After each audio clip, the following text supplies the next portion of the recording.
Hi, my name's Alex. I'm the owner of 88's Food Company. We are a Johannesburg-based mobile food company, and we own a couple of restaurants, a couple of food trucks, and we do really cool stuff that everyone knows about. So I commissioned this bike. It's turned out absolutely amazing, exactly what I wanted. It's different, it's one of a kind, and it's me, you know. I like leather, I like custom, I like the number 88, I like the green, and obviously to pay respect to Ducati as a brand, we went with all we could find Italian. So we kept the gold on the Ducati, we kept the freaking Pirelli tires, you know, and all the custom work that was done by Big Eazy and his team. So big up to the guys who did an outstanding job, and yeah, I recommend them for any job that you're looking at. Fantastic. Quick question here. We were chatting earlier on. You said you don't like to lie over a bike and hang over a bike. So this bike has been specifically built for a specific riding style. You're an old motocrosser, dirt bike rider, and you like more of the upright sitting position. You don't like to hang over a bike with your bum in the air and your nose down on the front wheel. Is that correct? That is correct. So this bike, as you can see, it's a bit higher. I've never enjoyed and also never had a racing bike.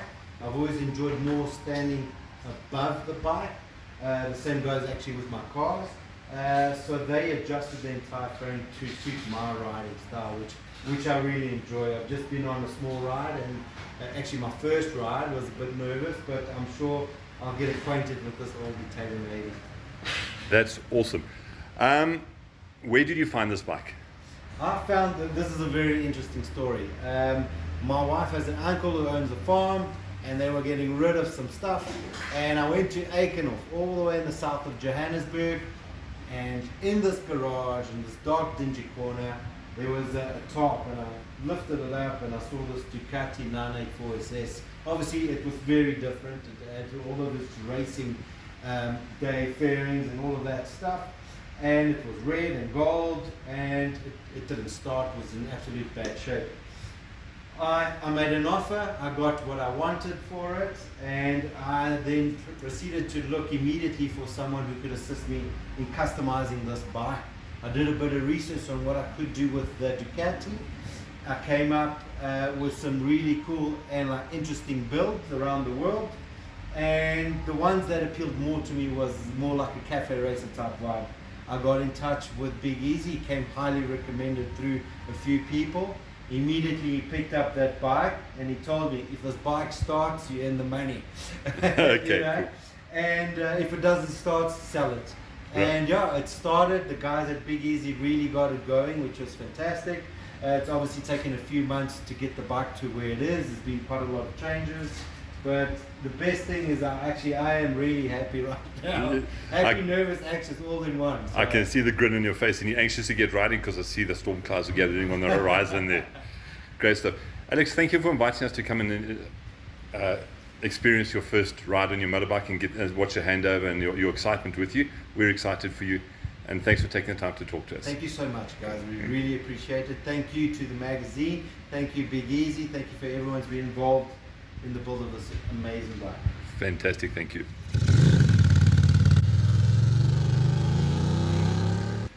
Johan, tell me a little bit about some of the things that you've done to this bike. I've looked at the clocks and a couple of other little bits and pieces that you've done there. Okay. So tell us what you've done. First of all, it was an old bike, 1996, so you have to redo everything, get it as new as possible. So out comes all the brakes, redo it. You can't just make it go, and make it stop.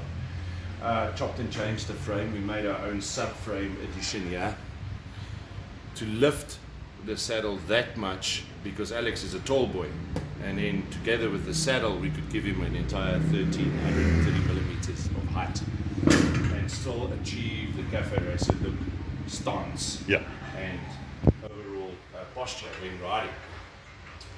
Funny enough, this leather, the guy that did the saddle for us, he harvested this off a couch that was made in Milan, Italy. All right, hey, okay. Alex said, keep it Italian. Right. So we did that, and it's got a steering damper on the other side. Hold on a second, let me get there. So let's have a look. Steering damper by Tubo. And we did custom rear sets. This was an exhaust. It was on the bike when we got it. We felt it was cool. It was period correct. We cleaned it up. We decarbonated it and it's fine, you know. A few carbon fiber pieces. Something really unique over here. We have a little compartment. Alex is a chef, as you all know, and that's his chef's kit that's in there. So a little bootlet there for him for that, or a bottle of Jack, whatever, I don't know. There we go. And where did you get the clocks from? Those clocks are very cool. The clocks, the grips, the bar end flickers, the hoop with the inlay tailpiece, a taillight and flicker setup, all LED of course, together with a headlight and some other bits and ends we got from a company that imports all of this into South Africa, and we were very fortunate to get the whole set to work together on the bike. It was an absolute nightmare to get those clocks integrated because you're working with 1996 technology and 2022 technology. Right. You have to marry that. Luckily for us, a couple of clever guys got together and they could sort that harness marrying out for us. It was a headache. The first guy did it, he failed horribly. So we got it sorted out. It now has, instead of a normal cable drive clocks, it now has a magnet pickup. All right. So it's a more true, how can I say, speedo system. Right. More modern. We left the suspension pretty much as it was, as it came from Ducati, because I mean, come on, they know what they're doing. Yeah. So we did that.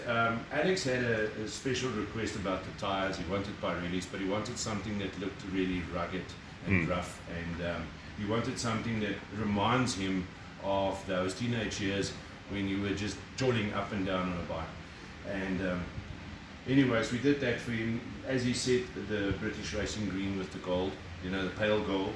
A lot of the stuff on the bike, galvanizing and whatever, aged throughout the time. Yeah. The pale gold just goes well with it. Yeah. So left it like that.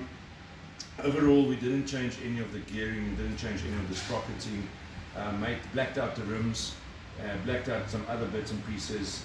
We left the bike looking period correct, like a 1996 racer.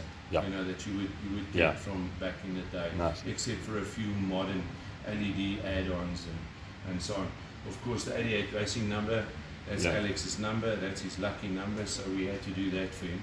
Cool. We did one on either side for him there.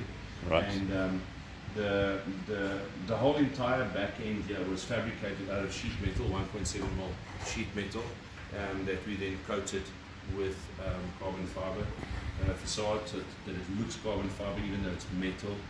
Why did we do it like that? Weight. All the weight was cut off. Oh, right. Okay. This was a full fairing bike. I actually felt that when I rode the weight on it.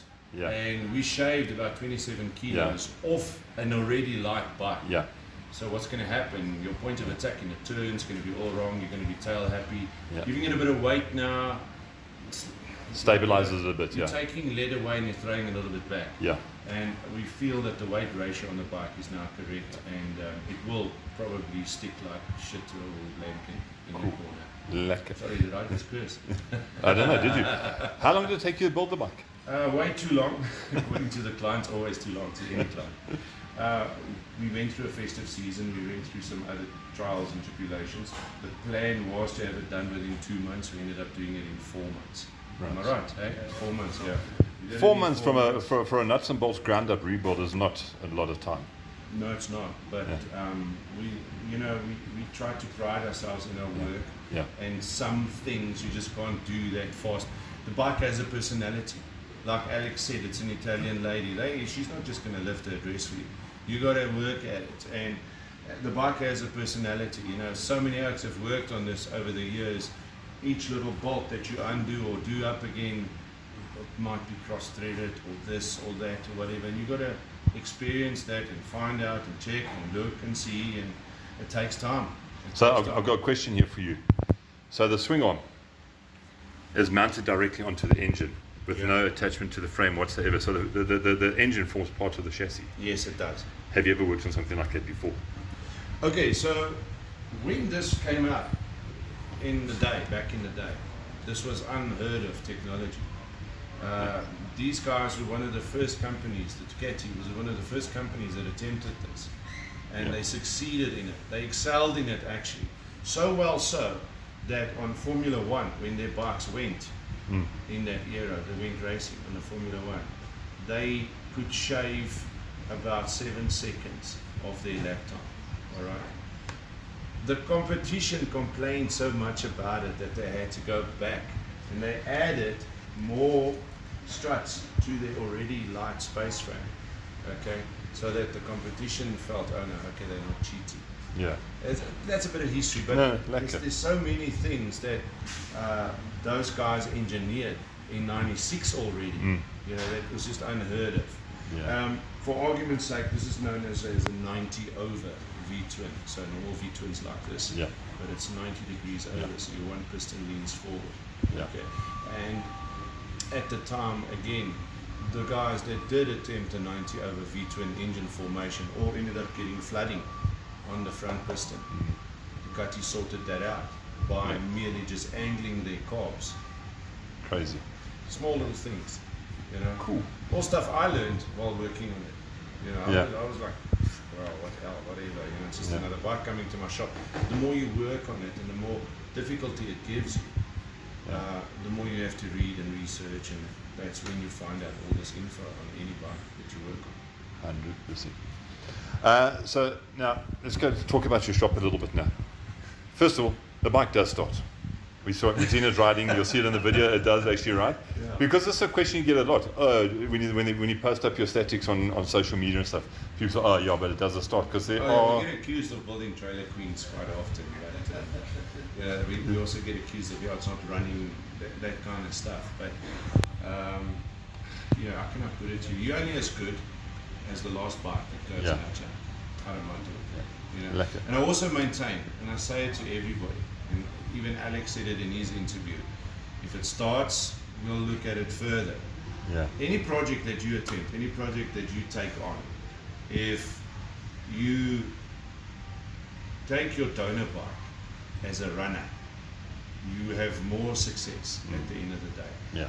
You can polish a turd, it's still a turd. You know, sorry for saying it like that, but That's the truth. The donor bike, I've built bikes where we've used 4 or 5 donor bikes to achieve the ultimate. It's all about the client's budget.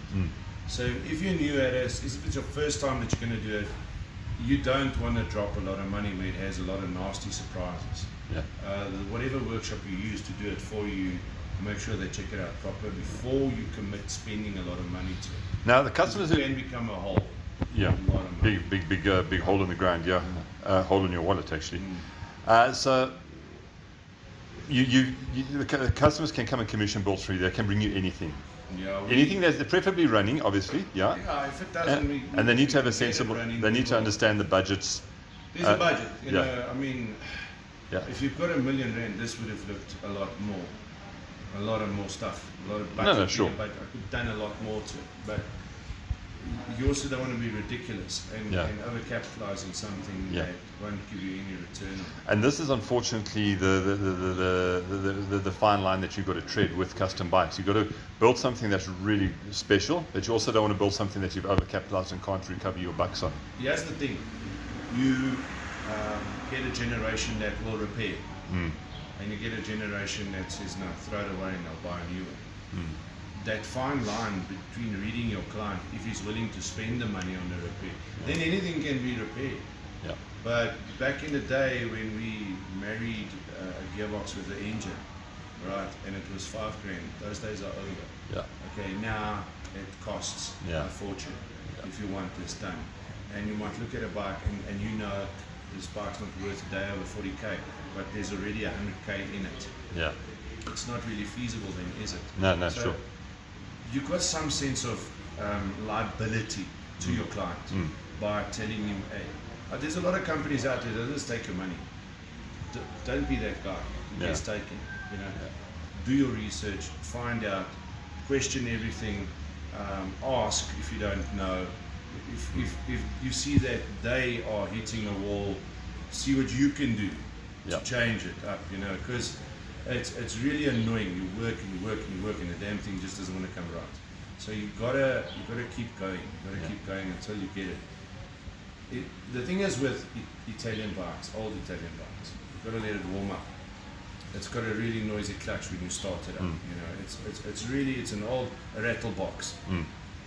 But when it reaches that heat level, oh man, even if it's just for 15 seconds in a long turn, and you gear down and you just feel it, it's going to tuck, and you ease that power on, and that motor comes into your ears, and you hear those pipes, and those two headers are just taking away all the noise in your head. Then it's all worth it. There we go. Johan, thank you very much for inviting us to come and have a look at this special Always build. a pleasure to have you. And guys,